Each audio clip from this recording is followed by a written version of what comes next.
Good morning, नमस्कार दोस्तों। इस वीडियो में हम जितनी प्रश्न देंगे पूरे डिटेल में और एक्स्ट्रा फैक्ट के साथ में। अगर आपको इस वीडियो का पीडीएफ चाहिए तो हमारे टेलीग्राम ग्रुप को ज्वाइन कर लीजिए, जिसका लिंक इस वीडियो के डिस्क्रिप्शन में मिल जाएगा। आप वहां से आसानी से डाउनलोड कर पाएंगे। तो चलिए ज़्यादा समय न लेते हुए चालू करते हैं आज की वीडियो का पहला प्रश्न।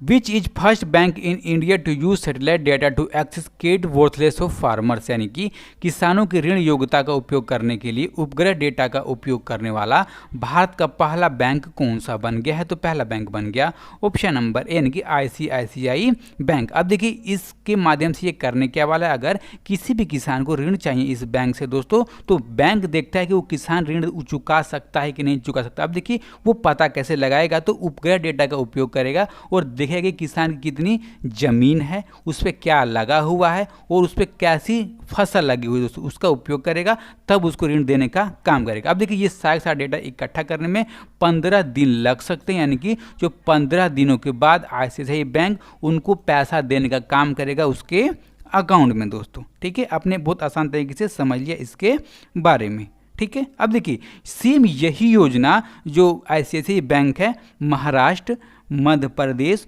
गुजरात के 500 से अधिक गांव में अभी वो काम चला रहा है और ये इसका विस्तार करते हुए भारत के सारे गांव में लगभग 63,000 से अधिक गांव में ये सुविधा चालू करने वाला है। कौन? तो ICICI बैंक दोस्तों। ठीक है, अब देखिए इसके माध्यम से और क्या पता लगाया जा सकता है, तो उस क्षेत्र में तापमान कैसा है, ठीक है, जो मिट्टी है उसमें नमी कितनी है, ठीक है दोस्तों, वर्षा होगी कि नहीं होगी, जल की उपलब्धता, फसल के नाम, फसल की स्थिति कैसी, सारी जानकारियाँ इससे पता लगाया जा सकता है बहुत आसान तरीके से दोस्तों। ठीक है, अब देखिए इसके अलावा हम कुछ दिन जानते हैं कि कुछ दिन पहले जो इंडसइंड बैंक है उसने भारत का पहला दोस्तों इंडसइंड कॉर्पोरेट मोबाइल बैंक के माध्यम से जो उसका चालू खाता है, यानी कि दोस्तों जो करंट अकाउंट है ये खोलने वाला वो भारत का पहला बैंक बन गया। कौन सा? तो इंडसइंड बैंक। अब देखिए दोस्तों जो एयरटेल पेमेंट बैंक है उसने लघु और मध्यम उद्योग यानी कि MSME उद्योग खोलने के लिए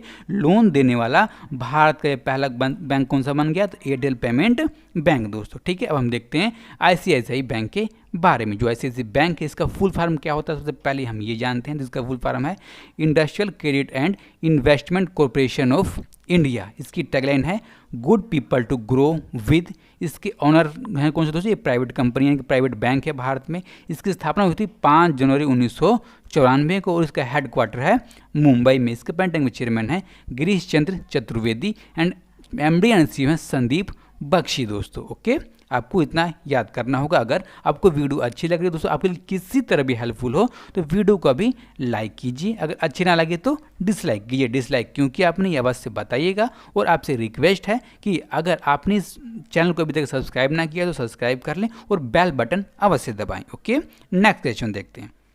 विच general insurance company has launch the first of its kind Shagun gift and insurance policy recently, यानी कि हाल ही में किस सामान्य बीमा कंपनी ने अपनी तरह की पहली सगुन गिफ्ट ऑफ इंश्योरेंस नीति की शुरुआत की है? तो इसकी शुरुआत की गई ऑप्शन नंबर से, यानी कि SBI जनरल इंश्योरेंस कंपनी की तरफ से इसकी शुरुआत की गई। अब देखिए जो सगुन के नाम से दोस्तों चालू किया गया इंश्योरेंस ये है क्या दोस्तों? इसमें अगर आपने इंश्योरेंस लिया है इस SBI जनरल इंश्योरेंस से और आप चाहते हो कि इसको मैं किसी को गिफ्ट कर दूं, किसी को सगुन के रूप में दे दूं दोस्तों, तो आप दे सकते हो। किसको? तो अपने परिवार वालों को, अपने मित्रों को और अपने काम करने वाले कर्मचारी, यानी कि किसी को भी ये सगुन के तौर पर ये जनरल इंश्योरेंस दिया जा सकता है दोस्तों। अब देखिए इसके अंतर्गत में अगर जिस व्यक्ति ने लिया है उसकी आकस्मिक मृत्यु हो जाती है, विकलांग हो जाता है दोस्तों, तो उस स्थिति में जो भी उसका नॉमिनी होगा उसको पैसे दे दी जाएंगे। किसकी तरफ से? तो इस बीमा धारक कंपनी के तरफ से दोस्तों। ठीक है, और इसका फायदा 1 साल तक के लिए उठाया जा सकता है, यानी कि 1 साल तक के लिए ये सगुन इंश्योरेंस का फायदा उठाया जा सकता है। ठीक है, अब देखिए दोस्तों अगर जिन भी व्यक्ति ने अपने इंश्योरेंस लिया हुआ उसकी आकस्मिक मृत्यु हो जाती है दोस्तों और शारीरिक पे चोट आ जाती है, ठीक है, जिस कारण वो विकलांग हो जाता है, तो उस स्थिति में उस परिवार को 50,000 रुपये दोस्तों तत्काल तौर पर दिए जाएंगे और अधिकतम उस परिवार के 2 बच्चे का जो पढ़ने लिखने का खर्च है वो ये कंपनी उठाने का काम करने वाली दोस्तों। ठीक है, अब हम दोस्तों किस बारे में देखेंगे, तो अब हम देखेंगे SBI जनरल इंश्योरेंस के बारे में। इसका मुख्यालय कहाँ है, तो मुंबई, और इसके MD एंड CEO हैं प्रेजेंट टाइम पर प्रकाश चंद्र कांडपाल जी। ओके, अब देखते हैं दोस्तों नेक्स्ट क्वेश्चन 3 नंबर के लिए। Name the Indian who has bag the first ever gold for India is mental calculation world championship, यानी कि उस भारतीय का नाम बताए जिसने मानसिक गणना विश्व चैंपियनशिप में भारत के लिए पहला स्वर्ण पदक जीता। अब देखिए पहला इसलिए बहुत ज़्यादा इंपॉर्टेंट हो जाता है। अब देखिए इस स्वर्ण पदक को जीता है नीलकंठ भानु प्रकाश ने, और ये रहने वाले हैं दोस्तों हैदराबाद के, और इनकी प्रेजेंट टाइम पर एज है कितनी, 20 साल की इनकी एज है। अब देखिए जो मानसिक गणना विश्व चैंपियनशिप है इसको 15 अगस्त 2020 को भारतीय खेल ओलंपियाड यानी कि MSO की तरफ से इसका आयोजन कराया गया था। अब देखिए इसमें अधिकतम तौर पर 57 साल के जो प्रतिभागी थे उन्होंने हिस्सा लिया, और किस किस देशों के, तो दोस्तों Britain, Germany, UAE, France, Greece, Lebanon और अलग अलग 13 देशों के दोस्तों प्रतिभागियों ने इस चैंपियनशिप में हिस्सा लेने का काम किया। अब देखिए जो नीलकंठ भानु प्रकाश है इन्होंने 167 अंकों के साथ स्वर्ण पदक जीता, यानी नंबर 1 पर रहे। उसके बाद आता है नंबर लेबनान के दोस्तों नाम है मोहम्मद एल मीर, उन्होंने 102 अंकों के साथ सिल्वर मेडल जीता। और उसके बाद नंबर आता है UAE की अस्मिता पाल, उन्होंने 100 अंकों के साथ क्या जीता दोस्तों, तो उन्होंने जीता कांस्य पदक। ठीक है, और भारत के ही 4 नंबर पर रहे उन खिलाड़ी का दोस्तों क्या नाम है, तो उनका नाम है आर्यन शुक्ला, और उन्होंने 96 अंक जीतने का काम किया है दोस्तों। ठीक है, अब हम जानते हैं नीलकंठ भानु प्रकाश के बारे में। अब देखिए जो नीलकंठ भानु प्रकाश है ये दिल्ली विश्वविद्यालय में सेंट स्टीफन कॉलेज में दोस्तों गणित ऑनर्स के छात्र हैं। ठीक है, और दोस्तों इन्होंने सबसे तेज मानक कैलकुलेटर होने के लिए 4 बार वर्ल्ड रिकॉर्ड भी बना चुके हैं, यानी कि सबसे ज़्यादा अच्छी तरीके से कैलकुलेशन करने वाले पूरे वर्ल्ड में दोस्तों इन्होंने वर्ल्ड रिकॉर्ड बनाने का भी काम किया हुआ है। ओके, नेक्स्ट क्वेश्चन 4 नंबर के लिए। Which railway station has introduce baggage sanitization and wrapping machine recently, यानी कि हाल में किस रेलवे स्टेशन ने बैगेज सैनिटाइजेशन और रैपिंग मशीन की शुरुआत की है, तो इसकी शुरुआत की गई ऑप्शन नंबर सी कि अहमदाबाद रेलवे स्टेशन पर इसकी शुरुआत की गई। अब देखिए जब इसकी घोषणा की गई थी तब हमने आपको इसके बारे में बताया था। अब देखिए दोस्तों इसकी शुरुआत कब की गई, तो 25 अगस्त 2020 को इसकी शुरुआत की गई। अब देखिए काम क्या करेगा दोस्तों, अब देखिए काम ये करने वाला है कि हम जानते हैं कि रेलवे स्टेशन में जब यात्री जाते हैं तो अपना सामान लेकर जाते हैं दोस्तों। अब देखिए सामान लेकर गए तो उनके सामान को सैनिटाइज करना, उनको कीटाणुरहित बनाने की बहुत ज़्यादा आवश्यकता पड़ती है, तो इसीलिए इस मशीन को उसके गेट पर दोस्तों लगा दिया गया है। अब देखिए काम कैसे करता है दोस्तों, अगर इस मशीन में हम एक तरफ से अपना सामान डालते हैं तो दूसरी तरफ से सैनिटाइज होकर सामान निकल जाता है। अब देखिए उसके अंदर होता क्या है, तो उसके अंदर दोस्तों जो अल्ट्रा वाइड रेज यानी कि जो पारावैग्निक किरण है वो पूरे सामान के यानी कि 360 डिग्री के अंदर पर दोस्तों वो आती है, उसको कीटाणुरहित बना देती है। अगर उसके अंदर कोई खाने के सामान रखा हुआ है दोस्तों तो वो खराब नहीं होने वाला है। ठीक है, उसमें आप निश्चिंत रहिएगा। ओके दोस्तों, अब देखिए जो इंडियन रेलवे है उसने हम जानते हैं कि 109 जोड़े मार्गों पर अपनी और 2027 तक 151 जो प्राइवेट ट्रेन है वो चलाने का लक्ष्य रखा हुआ है, आपको पता होना चाहिए। और उसके अलावा भारतीय रेलवे के सेंट्रल रेलवे जोन यानी कि नागपुर स्टेशन पर अपनी तरह का एक ऑटोमेटिक टिकट जांच केंद्र की दोस्तों स्थापना की गई। ठीक है, और ऐसा करने वाला जो नागपुर रेलवे स्टेशन पहला रेलवे स्टेशन है। ठीक है दोस्तों, अब हम देखते हैं कि इसके बारे में, तो इंडियन रेलवे के बारे में। इसकी स्थापना हुई थी 8 मई 1845 को, हेडक्वार्टर न्यू दिल्ली में। और दोस्तों इसके minister of state of railways कौन है, तो सुरेश अग्नाडी, चेयरमैन है विनोद कुमार यादव, और रेल मिनिस्टर हैं पीयूष गोयल। अब देखिए दोस्तों टोटल कितने रेलवे जोन है भारत में, दोस्तों टोटल हैं 18। आप इसको देख लीजिएगा और आप इसको याद कर लीजिएगा। ओके, अगला प्रश्न देखते हैं 5 नंबर के लिए। Who authored the book titled Running Towards Mystery: The Adventure of an Unconventional Life, यानी कि Running Toward Mystery: The Adventure of an Unconventional Life नामक पुस्तक के लेखक कौन है, तो इस पुस्तक के लेखक हैं ऑप्शन नंबर डी यानी कि तेंजिंग प्रियदर्शी, और जारा हाउसमंड इस पुस्तक के लेखक है। अब देखिए जो तेंजिंग प्रियदर्शी हैं ये मैसाचुसेट्स इंस्टीट्यूट ऑफ टेक्नोलॉजी में Dalai Lama centre for ethics and transformative values के अध्यक्ष और CEO के रूप में ये काम कर रहे हैं, और जो जारा हाउसमैन है एक ईरानी अमेरिकी लेखक है और इन दोनों ने ही इस किताब को मिलकर लिखा हुआ है। किसके बारे में दोस्तों? तो जो दलाई लामा है उनके कैसे संबंध थे भारत के प्रति उसके बारे में, ठीक है, मदर टेरेसा के बारे में और केपटाउन डेसमंड टैटू के बारे में दोस्तों विस्तार पूर्वक इस किताब में लिखा गया। अगर आपको इस किताब को चाहिए दोस्तों तो प्रेजेंट टाइम पर ये अमेजोन पर उपलब्ध है, वहाँ से आप खरीद सकते हैं और इसको पढ़ सकते हैं बहुत आसान तरीके से, ठीक है। अब देखिए दोस्तों इसमें जो हमारा पूरे वर्ल्ड में आध्यात्मिक जो बौद्ध धर्म है उसके बारे में विस्तार पूर्वक लिखा गया और 2008 में जो वैश्विक तौर पर दोस्तों वित्तीय संकट आया था और उस संकट के बीच में जो Dalai Lama centre for ethics and transformative था उसमें कैसी अड़चने आई, कैसे उसको चलाया गया, ठीक है, कैसे उसको तैयार किया गया, उसके बारे में बहुत अच्छी तरीके से इस किताब में लिखा गया, जिसके लेखक कौन है? तो तेंजिन प्रियदर्शी और Zara Houseman. Next question, multi commodity exchange of India ने भारत का पहला वार्षिक समय बुलियन इंडेक्स लॉन्च किया, जिसका नाम क्या है? तो MCX ICOM डेक्स दोस्तों, यानी कि बुलियन या बुलडेक्स कह सकते हैं इसको। अब इस MCX का मुख्यालय कहाँ है दोस्तों? इसका मुख्यालय है ऑप्शन नंबर डी, यानी कि इसका मुख्यालय है मुंबई में दोस्तों। अब देखिए ये अपनी तरह का पहला भारत के लेवल पर, कि राष्ट्रीय स्तर पर दोस्तों इलेक्ट्रॉनिक एक्सचेंज है और इसके अंतर्गत में इसमें दोस्तों क्या ट्रेडिंग की जाएगी? तो जो सोना होता है और जो चांदी होता है उसकी रियल टाइम पर ट्रेडिंग की जाएगी दोस्तों, ठीक है। अब देखिए रियल टाइम पर दोस्तों इसका क्या रेट है वो नहीं बताया जाता, और अब देखिए इसमें रियल टाइम में जब रेट बताया जाएगा तो इसमें जो सोने का रेट है वो 1 किलोग्राम तक रियल टाइम पर बताया जाएगा और जो चांदी का रेट है वो 30 किलोग्राम तक दोस्तों एक यानी कि रियल समय में उसको बताया जाएगा। अब देखिए प्रेजेंट टाइम पर कितने का रेट बताया जाता है? तो प्रेजेंट टाइम पर दोस्तों लगभग 17.52 वजन वाले दोस्तों सोने का वजन बताया जाता है और 29.48 वजन वाले दोस्तों चांदी का वजन बताया जाता है रियल टाइम पर। अब देखिए इसमें अगर कोई आप सोना चांदी में दोस्तों ट्रेडिंग करते हो तो इसके लिए MCX की तरफ से यानी कि मल्टी कमोडिटी एक्सचेंज की तरफ से 13 महीने के लिए कोई सा भी ब्रोकरेज चार्ज नहीं लिया जाएगा। अब देखिए ब्रोकरेज चार्ज कौन क्या होता है? इसका मतलब ये होता है कि जो आप लेन देन करते हो तो उसका कोई सा भी चार्ज ये कंपनी नहीं लेने वाली है दोस्तों, ठीक है।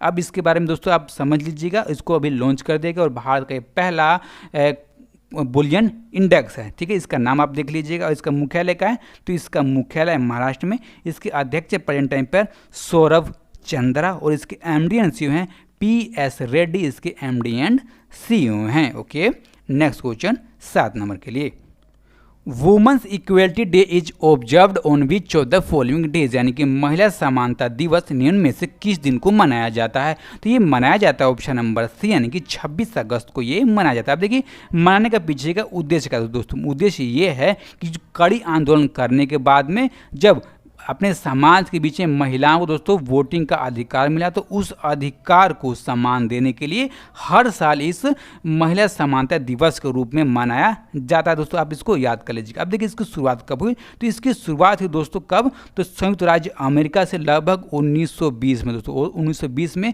जो अमेरिका में महिलाएं वोट नहीं कर पाती थी तो उस समय दोस्तों इसकी शुरुआत हुई और महिलाओं ने अपना आंदोलन किया और आंदोलन में दोस्तों वो जीत गई, ठीक है। तब से वो वोट वहाँ करती आ रही हैं, ठीक है। अब देखिए लगभग 20वीं सदी की शुरुआत तक दोस्तों लगभग फिनलैंड, न्यूजीलैंड, यूनाइटेड किंगडम सहित दोस्तों अन्य जो देश हैं वहाँ पर महिलाओं को दोस्तों अधिकार दे दिया वोट करने का और इसीलिए हर साल हम महिला समानता दिवस के रूप में मनाते हैं। अब देखिए पूछा जाएगा कि क्यों मनाया जाता है तो आप बता दीजिएगा कि वोट की समानता के लिए इसको मनाया जाता है। ओके, नेक्स्ट क्वेश्चन देखते हैं 8 नंबर के लिए, Who became the first fast bowler in history to take 600 take wickets, यानी कि 600 टेस्ट विकेट लेने वाले इतिहास के पहले तेज गेंदबाज कौन से बन गए हैं दोस्तों? आप जोर दे रहे हैं कहाँ पर? तेज गेंदबाज पर। ये कौन से बन गए हैं? तो ये बन गए ऑप्शन नंबर बी, यानी कि जेम्स एंडरसन। और ये खिलाड़ी कहाँ के हैं? ये खिलाड़ी हैं इंग्लैंड के दोस्तों। अब देखिए आपको मैंने कहा कि हम जोर दे रहे हैं तेज गेंदबाज के ऊपर, यानी कि तेज गेंदबाजी करने वाले पहले 600 विकेट लेने वाले खिलाड़ी बन गए। अब देखिए दोस्तों इन्होंने विकेट लिया कब? दोस्तों हम जान रहे हैं कि अभी प्रेजेंट टाइम पर इंग्लैंड और पाकिस्तान के बीच में मैच चल रहा है, तो उस मैच के दोस्तों 5वें दिन इन्होंने ये कारनामा करने का इतिहास बनाया। अब देखिए 5वें दिन इन्होंने विकेट 6वां विकेट किसका लिया? तो अजहर अली का इन्होंने 600वां विकेट लेने का दोस्तों काम किया, ठीक है। अब देखिए तेज गेंदबाज ये हैं। तो इनके अलावा दोस्तों और खिलाड़ी हैं जिन्होंने 600 से अधिक लेने का रिकॉर्ड बनाया। अब देखिए सबसे ज़्यादा रिकॉर्ड किसने लिया है, तो 800 विकेट लिया किसने, तो मुथैया मुरलीधरन कहाँ के हैं, तो ये श्रीलंका के खिलाड़ी हैं। ठीक है, 708 विकेट लिया है शेन वार्न, ये ऑस्ट्रेलिया के खिलाड़ी दोस्तों। और अनिल कुंबले ने विकेट लिया 619, और ये आप जानते हैं कि भारत के खिलाड़ी हैं। ठीक है दोस्तों, अब देखिए ये जो तीनों खिलाड़ी कौन से हैं दोस्तों, ये तीनों खिलाड़ी स्पिनर के, इसीलिए ये इस लिस्ट में नहीं आते हैं। अगर पूछा जाएगा कि सबसे ज़्यादा विकेट कौन से खिलाड़ी लिए हैं अब तक, तो वो हैं दोस्तों मुथैया मुरलीधरन, कितने 800 विकेट का। ठीक है, अगर पूछा जाएगा स्पिनर में तो मुथैया मुरलीधरन ही होंगे, अगर तेज गेंदबाज में तो जेम्स एंडरसन होने वाले हैं। ओके, अब which of the following will be the first state to implement the national education policy, यानी कि राष्ट्रीय शिक्षा नीति को लागू करने वाला पहला राज्य निम्न में से कौन सा होगा, तो पहला राज्य होगा ऑप्शन नंबर सी यानी कि कर्नाटक। और इसकी जानकारी राज्य के उप मुख्यमंत्री हैं और शिक्षा मंत्री हैं जिनका नाम है CN अश्वत्थन नारायण, उन्होंने इसकी जानकारी दी दोस्तों। और हम जानते हैं जो हमारे केंद्र सरकार है उसने पिछले महीने नई शिक्षा नीति 2019 को लागू कर दिया। किसकी जगह पर दोस्तों, तो राष्ट्रीय शिक्षा नीति 1986 की जगह पर इसको लागू कर दिया भारत में दोस्तों, आप हम जानते होंगे। ठीक है, अब देखिए और एक आपको जानना होगा कि भारत दोस्तों 3 से लेकर के 18 वर्ष तक के जो विद्यार्थी हैं उनको शिक्षा का अधिकार दिया गया। कब दिया गया था, तो ये शिक्षा का अधिकार उनको 2009 में दिया गया था। और इससे भी सीधे पेपर में प्रश्न पूछा जाता है, इसलिए दोस्तों इंपॉर्टेंट है, आप इसको याद कर लीजिएगा। अब हम जानते हैं कर्नाटक के बारे में। तो जो कर्नाटक है उसकी राजधानी है Bangalore, chief minister VS Yediyurappa, governor Vajubhai Vala, और राज्यसभा में सीटें 12 और लोकसभा की 28। और राज्य बना था 1 नवंबर 1956 को। कर्नाटका हाई कोर्ट के अंदर में आता है। और कर्नाटका हाई कोर्ट के दोस्तों पेंडिंग में चीफ जस्टिस हैं अभय श्रीनिवास ओका। ओके, इसके राज्य के पशु क्या दोस्तों, इसका भारतीय हाथी, पक्षी भारतीय रोलर, फूल कमल, और पेड़ है चंदन का। ओके, और नेक्स्ट क्वेश्चन और इस वीडियो का लास्ट प्रश्न, for how many months has the arm force act in Assam bin extended, यानी कि असम में सशस्त्र बल अधिनियम को कितने महीने के लिए बढ़ा दिया गया दोस्तों, बढ़ा दिया गया ऑप्शन नंबर ए यानी कि 6 महीने के लिए इसको बढ़ा दिया गया दोस्तों। अब देखिए 6 महीने के लिए तो बढ़ा दिया, तो कब से लागू होने वाला है, तो 18 अगस्त से दोस्तों ये लागू हो गया। कितने महीने के लिए, तो 6 महीने के लिए लागू हो गया। अब देखिए दोस्तों जो ये अधिनियम है लगातार 1990 से ही लागू रहा है, कहाँ पर, तो असम में, और इसको हर 6 महीने पर इसको बढ़ा दिया जाता है केंद्र सरकार की दोस्तों तरफ से। ठीक है, अब देखिए इसके अंतर्गत में आता क्या, तो इसके अंतर्गत में दोस्तों आता है जो हमें सशस्त्र बल हैं उनको इतनी छूट है कि वो किसी को भी शक के आधार पर कभी भी गिरफ्तार कर सकते हैं, कभी भी जेल में डाल सकते हैं दोस्तों, उनको ये अधिकार दिया गया। ठीक है, और दोस्तों कुछ टाइम पहले ही जो अशांत क्षेत्र घोषित किया गया, कौन से राज्य को दोस्तों, तो नागालैंड को 6 महीने के लिए अशांत क्षेत्र घोषित कर दिया गया। कब तक, तो नवंबर तक दोस्तों घोषित कर दिया गया था, हमने आपको इसके बारे में बताया भी था। ठीक है, अब हम देखते हैं जो हमने कल की वीडियो में प्रश्न पूछा था कि भारत का पहला राज्य जिसने बिजली लाइनों और ट्रांसमिशन टावरों का निरीक्षण करने के लिए ड्रोन का उपयोग शुरू कर दिया। दोस्तों पहला राज्य कौन सा है, तो ये राज्य है ऑप्शन नंबर डी, कहे चाहे सी कही, ये है महाराष्ट्र। अब देखिए इस प्रश्न का सही जवाब किसने दिया, तो विजय कुमार, कुणाल कुमार सिंह, बुल्ती घोष, शक्ति कुशवाहा, भोला शंकर, वाल्मीकि कुमार, छोटू आर्यन और अमन कुमार, और इन सब दोस्तों ने इस प्रश्न का सही जवाब दिया है। और आज का प्रश्न देखते हैं दोस्तों, इस आज के प्रश्न के बारे में आपको जितना भी मालूम होगा सारा का सारा दोस्तों आप लिख दीजिएगा। ठीक है, और आप लिख देते हैं तो आपको याद हो जाता है। और आपसे रिक्वेस्ट है कि जो भी दोस्त इस चैनल पर नए हों, चैनल को दोस्तों अभी सब्सक्राइब कर दें और बेल बटन बिल्कुल भी ना दबाना भूलिएगा। और इस वीडियो को ज़्यादा लोगों तक शेयर कर देना। कहाँ शेयर करना है दोस्तों, तो आपके जितने भी स्टडी रिलेटेड ग्रुप है वहाँ पर इसको शेयर कर देना है। ठीक है।